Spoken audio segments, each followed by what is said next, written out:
J-1 avant le début de la présidentielle en Russie. Le scrutin aura lieu du 15 au 17 mars. Le résultat est connu d'avance. Vladimir Poutine va être réélu pour un 5e mandat. Quels sont les enjeux alors de cette élection? Quel est l'état de la société russe? Pourquoi Vladimir Poutine s'obstine en Ukraine? On en parle tout de suite avec notre invité, le journaliste russe Denis Kataïev.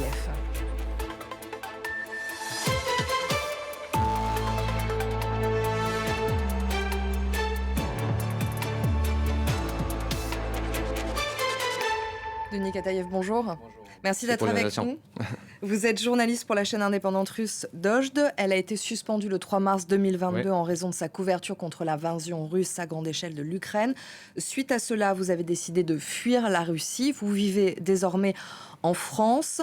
Demain débute le premier tour de la présidentielle en Russie. C'est un scrutin, on le disait, dont l'issue ne fait aucun doute. Vladimir Poutine va être réélu pour un 5e mandat. Il s'agit sur le papier d'une élection présidentielle, mais on en est loin.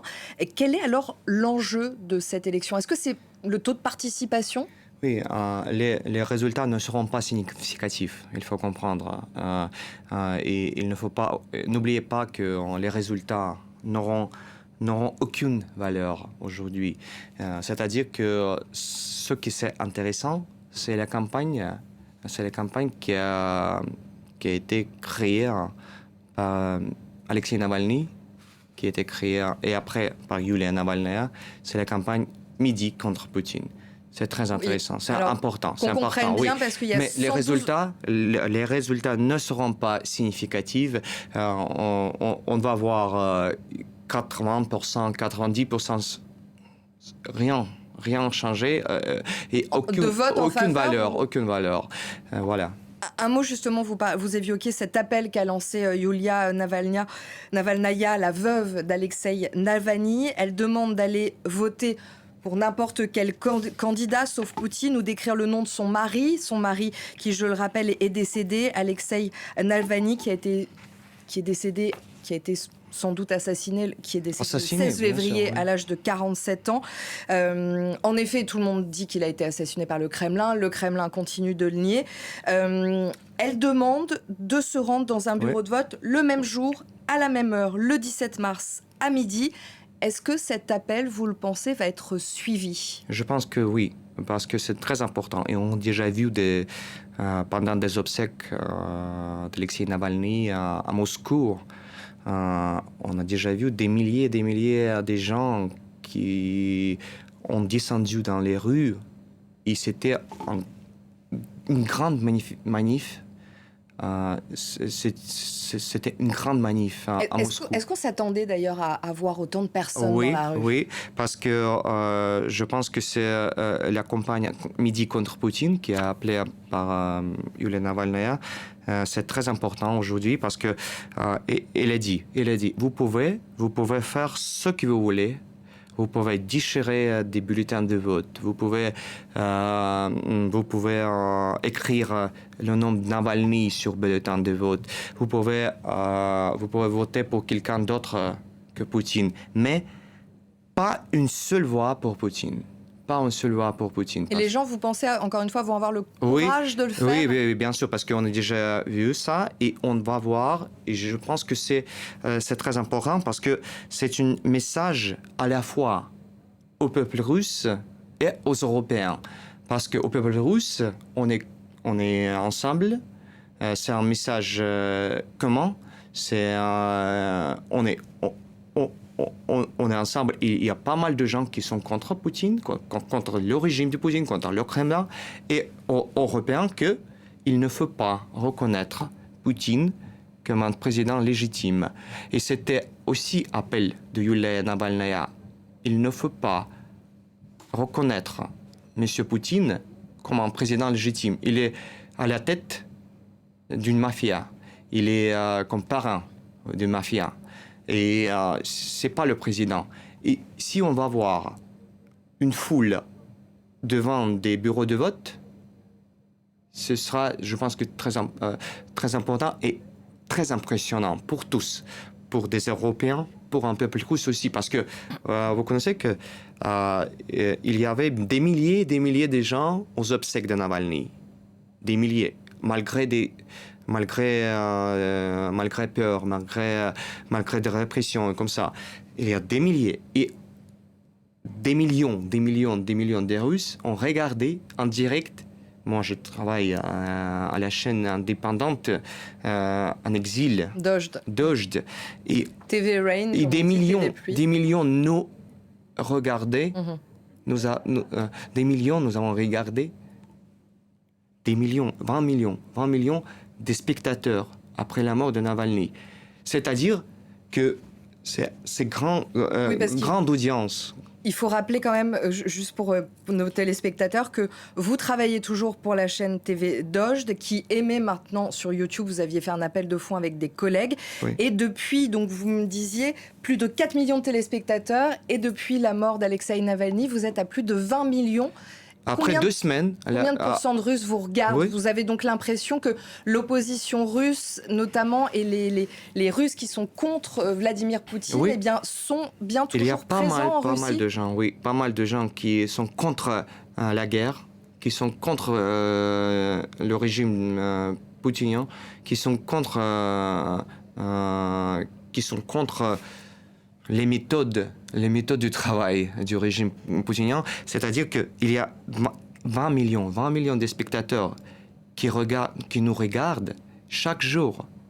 C'est-à-dire que 70% de nos spectateurs, ils se trouvent en Russie. On diffuse depuis l'Europe aujourd'hui, mais 70%, ils se trouvent en Russie. C'est-à-dire qu'en Russie, il y a une demande pour l'information.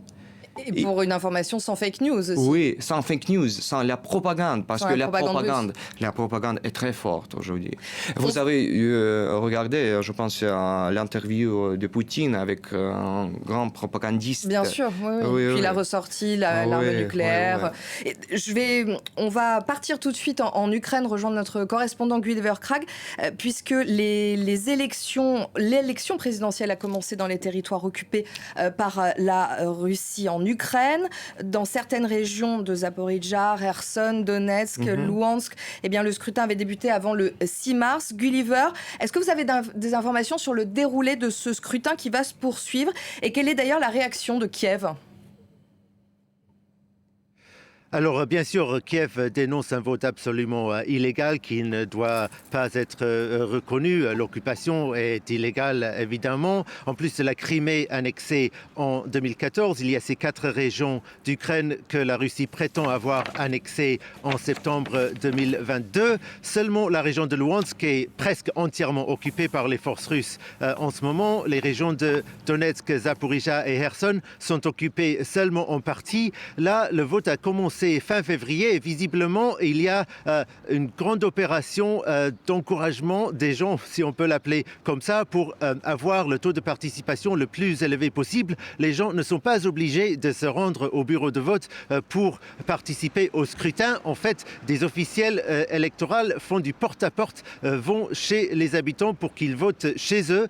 La plupart du temps, selon les services de renseignement ukrainiens, le gouverneur de la région de Zaporijjia en exil et d'autres sources sont accompagnés par des soldats armés, ce qui semble être assez évidemment une sorte de pression inacceptable sur les habitants.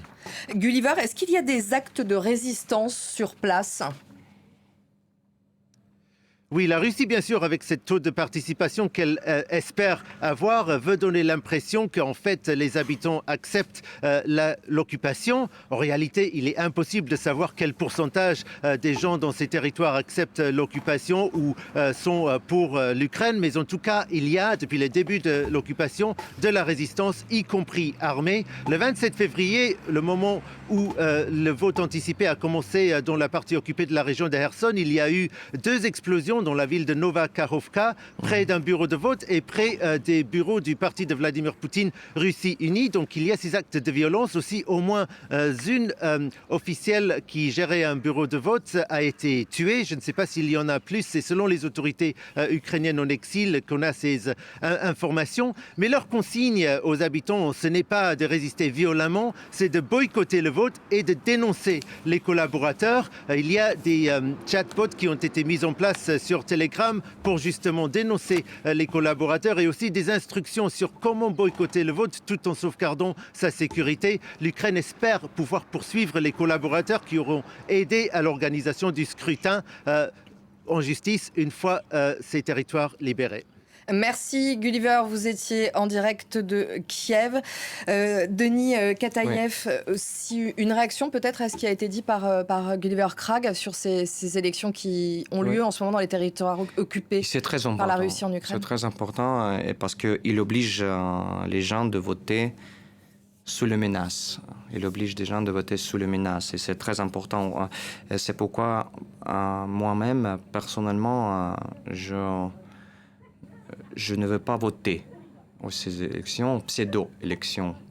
Je vais déchirer un bulletin de vote, peut-être. Je vais écrire le nom Navalny, parce que ce sont des pseudo-élections. Ce ne sont pas des présidentielles, ce ne sont pas les présidentielles en vrai. Parce que d'abord, il a changé, Poutine, il a changé la constitution, vous connaissez, pour avoir le droit de se représenter. Et c'est-à-dire que c'est très important. Aujourd'hui, il y avait des élections dans les territoires occupés. Il a déjà changé la constitution. C'est-à-dire que c'est très important. C'est aussi un message aux Occidentaux, aux autorités européennes, et de Yulia Navalnaya et de moi-même aussi. Il ne faut pas reconnaître des élections. Il ne faut pas reconnaître des résultats de vote.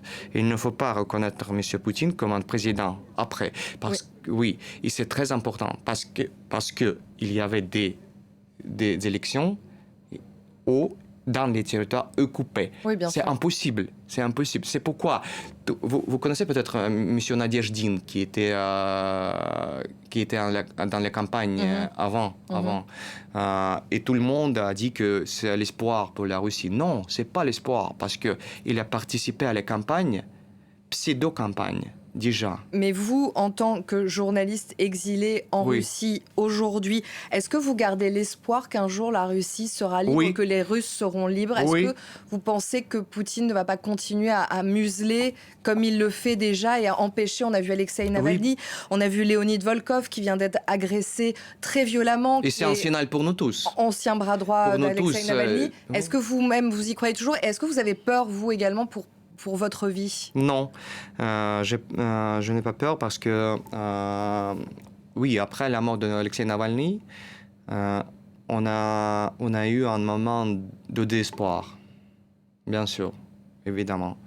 Mais après Yulia Navalnaya, après la déclaration de Yulia Navalnaya, et après la déclaration de Monsieur le Président de la République française, aujourd'hui, il a augmenté, M. Emmanuel Macron, il a augmenté le niveau des tensions avec la Russie. Je pense qu'il faut parler... En disant qu'il allait peut-être envoyer des troupes sur le sol parce qu'il faut parler, il faut parler la même langue que lui, que Poutine.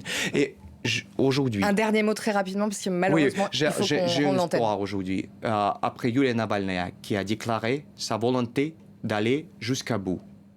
Merci beaucoup, Denis Kataïev, d'avoir été avec nous, Merci. d'avoir répondu à nos questions. On se retrouve dans quelques minutes pour un nouveau journal.